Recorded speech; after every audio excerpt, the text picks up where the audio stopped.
Hi. Let me ask the audience a question. Did you ever lie as a child? If you did, could you please raise your hand? Wow, this is the most honest group of people I've ever met. So for the last 20 years, I've been studying how children learn to tell lies. And today, I'm going to share with you some of the discoveries we have made. But to begin, I'm going to tell you a story from Mr. Richard Messina, who is my friend and the elementary school principal. He got a phone call one day. The caller says, "Mr. Messina, my son Johnny will not come to school today because he's sick." Mr. Messina asks, "Who am I speaking to, please?" And the caller says, "I am my father." So this story sums up very nicely three common beliefs we have about children and lying.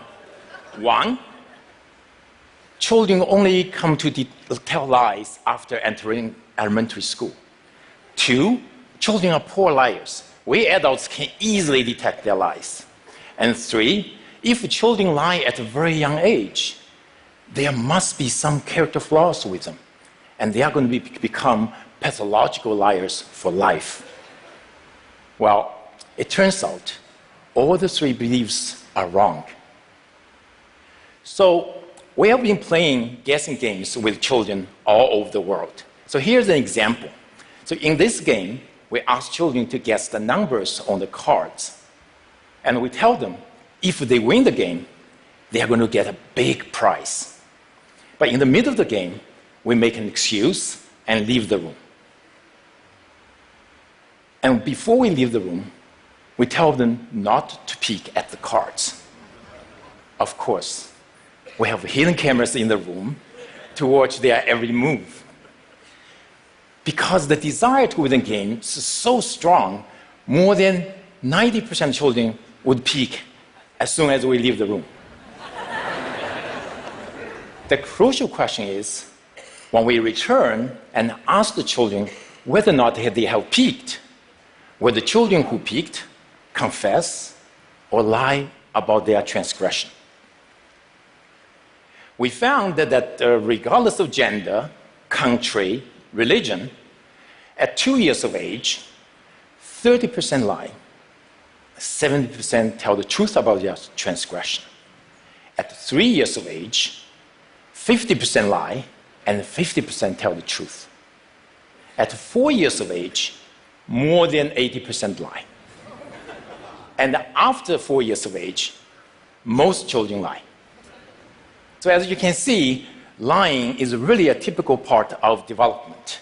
And some children begin to tell lies as young as 2 years of age. So now let's take a closer look at the younger children. Why some, but not all young children lie? As in cooking, you need good ingredients to cook good food. And good lying requires two key ingredients. The first key ingredient is theory of mind, or the mind-reading ability. Mind-reading is ability to know that different people have a different knowledge about the situation, and the ability to differentiate between what I know and what you know. Mind-reading is important for lying is because the basis of lying is that I know you don't know what I know. Therefore, I can lie to you. The second key ingredient for good lying is self-control. It is the ability to control your speech, your facial expression, and your body language so that you can tell a convincing lie. And we found that those young children who have more advanced mind reading and self-control abilities tell lies earlier and are more sophisticated liars. As it turns out, these two abilities are also essential for all of us to function well in our society. In fact, deficits in mind reading and self-control abilities are associated with serious developmental problems such as ADHD and autism. So, if you discover your 2-year-old is telling his or her first lie, instead of being alarmed, you should celebrate. Because it signals that your child has arrived at a new milestone of typical development. Now, are children poor liars? Do you think you can easily detect their lies? Would you like to give it a try? Yes? Okay. So I'm going to show you 2 videos. In the videos, the children are going to respond to a researcher's question, did you peek? So try to tell me which child is lying and which child is telling the truth. So here's child number 1. Are you ready? Did you peek? No. And this is child number 2. Did you peek? No. Okay. If you think child number 1 is lying, please raise your hand. And if you think child number 2 is lying, please raise your hand. Okay, so as a matter of fact, child number 1 is telling the truth. Child number 2 is lying. Looks like many of you are terrible detectives of children's lies. Now, we have played similar kind of games with many adults from all walks of life. And we show them many videos. In half of the videos, the children lied. In the other half of the videos, children told the truth. And let's find out how these adults perform. Because there are as many liars as truth tellers. So if you guess randomly, there's a 50% chance you're going to get it right. So if your accuracy is around 50%, it means you are terrible detectors of children's lies. Okay, so let's start with undergrads and law school students who typically have limited experience with children. No, they cannot detect children's lies. Their performance is around chance. Now, how about social workers and child protection lawyers who work with children on a daily basis? Can they detect children's lies? No, they cannot. What about judges, custom officers, and police officers who deal with liars on a daily basis? Can they detect children's lies? No, they cannot. What about parents? Can parents detect others' children's lies? No, they cannot. What about, can parents detect their own children's lies? No, they cannot.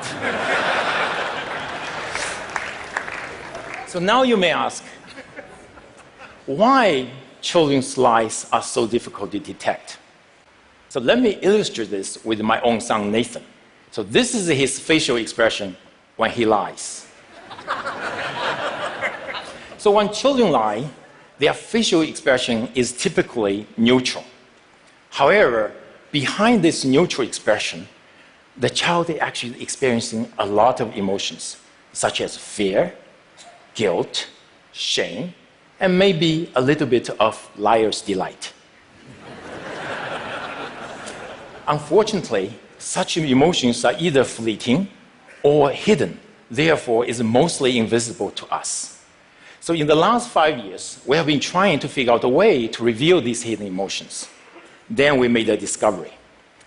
We know that underneath our facial skin, there's a rich network of blood vessels. When we experience different emotions, our facial blood flow changes subtly. And these changes are regulated by the autonomic system that is beyond our conscious control. So by looking at facial blood flow changes, we can reveal people's hidden emotions. Unfortunately, such emotion-related facial blood flow changes are too subtle to detect by our naked eye. So to help us reveal people's facial emotions, we have developed a new imaging technology we call transdermal optical imaging. To do so, we use a regular video camera to record people when people experience various hidden emotions. And then, using our image processing technology, we can extract transdermal images of facial blood flow changes.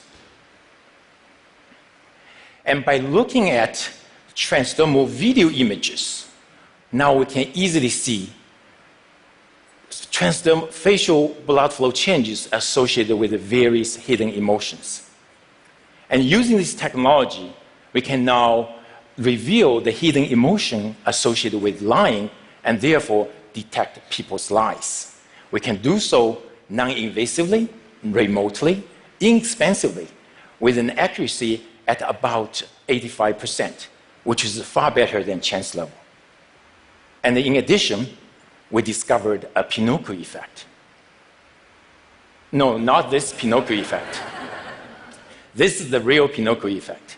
When people lie, the facial blood flow on the cheeks decreases, and the facial blood flow on the nose increases.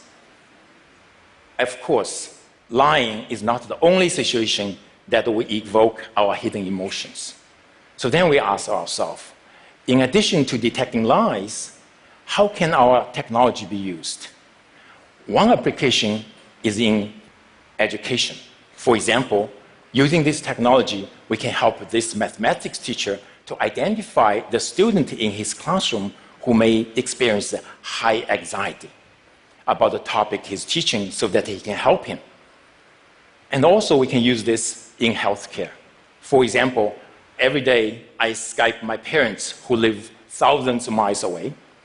And using this technology, I can not only find out what's going on in their lives, but also simultaneously monitor their heart rate, their stress level, their mood, and whether or not they are experiencing pain.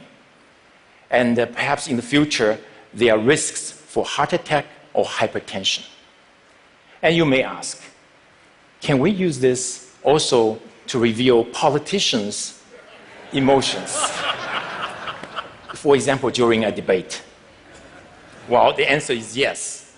Using TV footages, we could detect the politicians' heart rate, mood, and stress, and perhaps in the future, whether or not they are lying to us. We can also use this in marketing research. For example, to find out whether or not people like certain consumer products. We can even use it in dating.